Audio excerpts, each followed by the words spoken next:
They witnessed to a people that hungered for more in a land 10,000 miles from Taylor University. They witnessed through the word and talent because they were asked not only by a select group from Formosa, but asked some 2,000 years ago by Jesus Christ. This is the story of a team's witness that won souls for Christ. We didn't understand this dramatic conversion, although I had experienced it. You know, I didn't know how this was going to work in other people's lives like that, but it did. And to me, that is the story of VV. They were a hard-working family, a good family, but during the years of Don's junior high and high school, for some reason they didn't attend church. They had in earlier years, but not in those years that were very vital, I think, in his life. And he was kind of a rough character, I would say. I meet people here. In fact, next door is a lady that knew him from Selma when he was a student, and they all respected him and admired him for his basketball ability and his outgoing personality, but they all said he was somewhat of a character. I saw Don Odle play basketball when I was a 7th grader. That's what the huge impact he had on me, just from watching him play basketball. He was exciting. He was different. And I thought, I'd like to be that way. And I never could be that way, but I sure wanted to be, because he was such a dynamic athlete. In 1951, a small international fellowship of Christians met and prayed, "Lord, how can we share the gospel in our land?" At the same time, Madame Chiang Kai-shek and her Women's Prayer Group prayed for wisdom to reach the demoralized nationalist Chinese military. Dick Hillis, Overseas Crusades missionary, prayed for an open door into Taiwan's cities and schools. Colonel Paul Mao prayed that the Lord would multiply this Christian witness among Army, Navy, and government leaders. The result was a 10,000-mile telephone call to Coach Don Odle at Taylor University.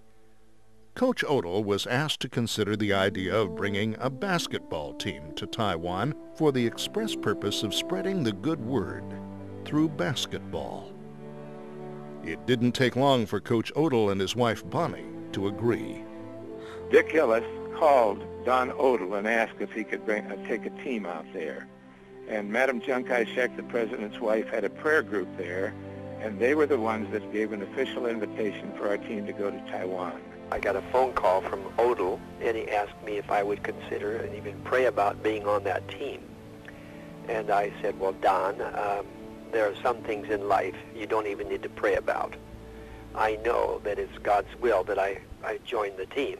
The 1952 Venture for Victory team was comprised of Taylor basketball players Don Granitz, Jack Jackson, Howie Habegger, Johnny Nelson, Norm Holmskog, and Bud Schaeffer, Wheaton College All-American.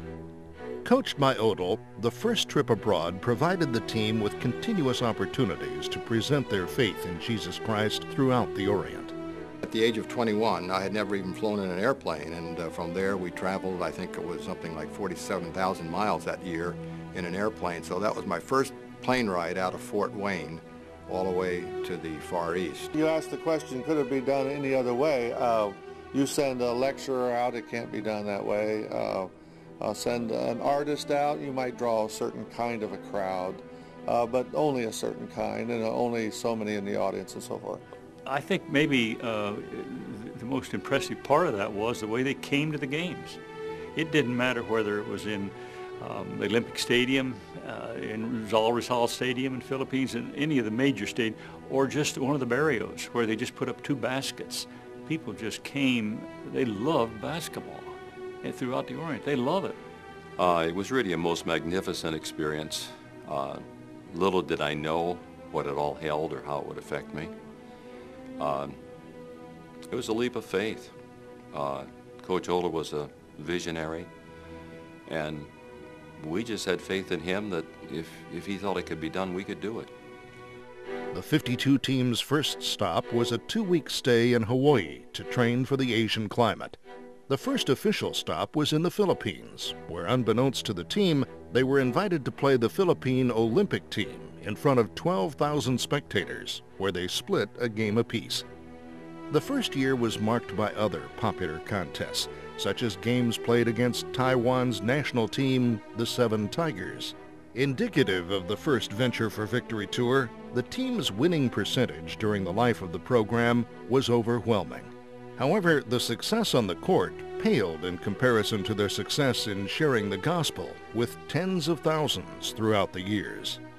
There are 6 people in my life that were defining moments in my Christian pilgrimage, and Coach Odle is one of those 6. He coached me in basketball, he made me a better player, but he also was interested in my spiritual development. He prayed with me and for me.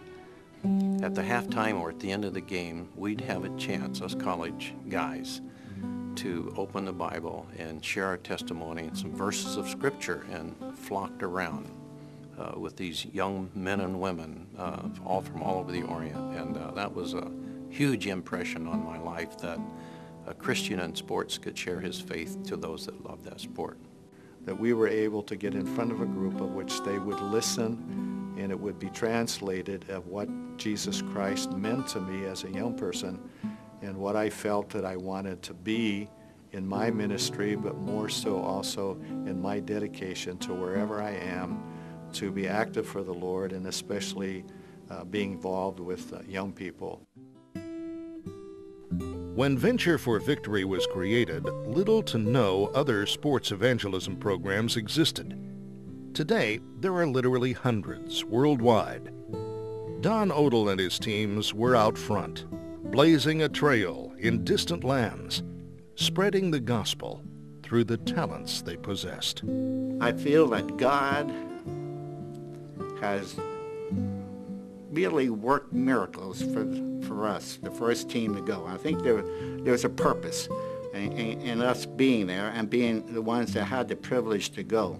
When he played basketball, he was known for the fast break. He would be the first one down to hit the basket. And that kind of carried over in all of his life, even in this mission project.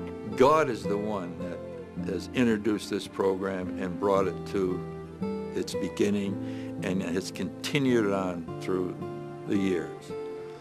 A lot of people have been involved. Dick Hillis, Bud Schaeffer, Norm Cook, the players on the 52 team, Coach Don Odle, have all contributed. But there's one person, one factor, one power, and that's God himself that's done this.